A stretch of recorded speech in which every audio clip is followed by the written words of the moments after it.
конца ловишь, бороться делаешь до конца. Разрешено, шели подсказывать тыш, оце дехтыш, аккуратно, до конца луз. Да, ладно, kohta дуа, иншаллах.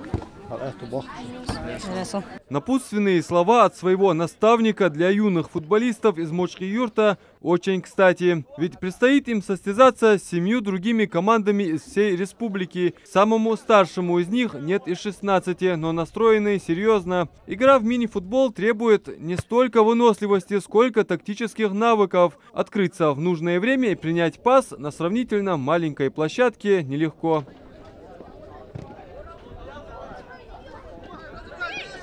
Республиканский турнир по мини-футболу проходит на новом физкультурно-оздоровительном комплексе открытого типа, открытие которого состоялось сегодня. Факот вызвал массу положительных эмоций у футболистов. Ну а президент Ассоциации мини-футболов Ингушетии заверил, спортплощадка не имеет себе равных во всей республике. Объект оснащен воркаут-площадками, спортивными тренажерами и беговой дорожкой. Предусмотрены места для зрителей, освещение в ночное время и парковочные места.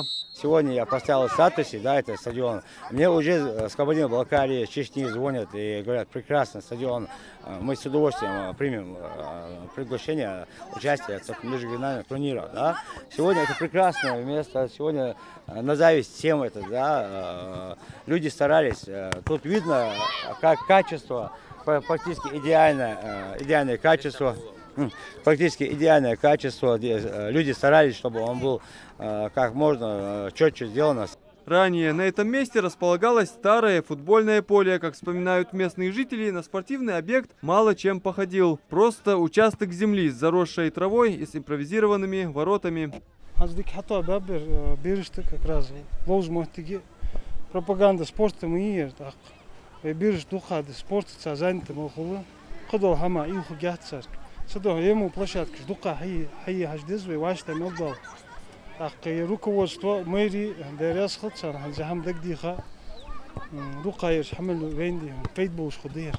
Объект планирует стать местом притяжения для молодежи со всей республики. Кроме того, Факот идеально подходит для проведения межрегиональных соревнований. Открытие спортплощадки, как и сегодняшний турнир, приурочены к 30-летию возрождения Ингушетии. Адам Мережков, Умар Газдиев, Новости 24.